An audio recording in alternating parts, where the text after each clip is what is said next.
Well, and speaking of, high school's football season is upon us. I know there's a game tonight. How's the weather looking for that? Pretty good. I mean, Okay. you can't ask for much more in August. I feel like when we're oftentimes looking for showers and storms, Yeah. we got none of that mess this evening. So we had a few brief showers a few hours ago, mostly east of 77, but it doesn't look like that's going to impact any local high school football games.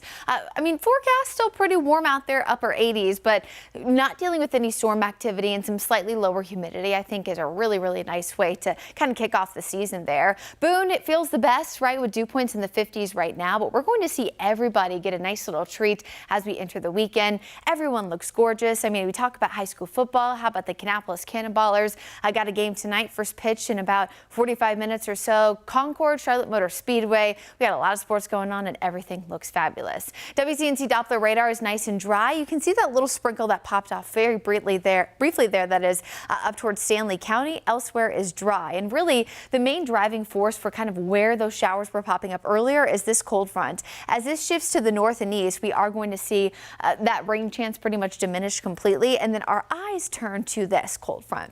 This is going to be approaching the area tomorrow. This cold front is going to bring us some of the driest air likely we've seen so far this summer and a really, really nice weekend ahead. So if you've been itching to get outside, of course, we have a lot of weekend activities going on in the Charlotte area. It is going to be a good one. So pretty much this time tomorrow, we're going to be talking dew points in the 50s for pretty much everybody. A few parts of the Sandhills could be in the lower 60s, but this is going to be about 5 degrees or so lower than where we are now. And then as we get closer to Saturday morning, check that out, 52 degrees in Charlotte, even a few spots in the upper 40s. So it is going to feel very comfortable Saturday morning. Now by the afternoon, we will start to see the humidity creep back just a touch. So definitely get out and enjoy it if you can. Saturday, winds also becoming breezy at times, really Friday and Saturday as we watch that front move through the area, but it's still going to feel great. And even Sunday, again, as the humidity creeps up back a bit, it's going to kind of be like the difference between yesterday and today. You really won't notice a significant change. That's really not going to come until we get closer to Monday and Tuesday. And here's why.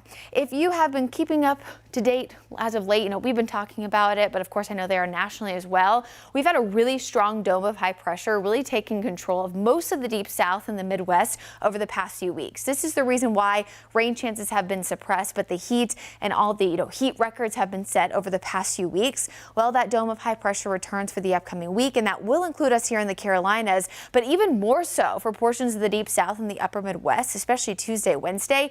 We might get a little bit of relief as we enter over the next 7 to 10 days, but that dome is going to keep things very, very toasty for a lot of the south especially. So keep in mind that we kind of have been seeing just a touch of what the rest of the south has been feeling. So as we get back into the mid to upper 90s, it will be hot, but with the humidity values not quite as high as they have been, our feels like temperatures, while definitely in the triple digits, will likely stay below that heat advisory criteria, but the rest of the south, that is certainly not going to be the case. So make sure your friends, family that live there know. Guy Roofing 7-day forecast, though, before we get to 98 on Tuesday, great weather for tomorrow and the weekend. Yeah, it looks wonderful. Brittany, thank you.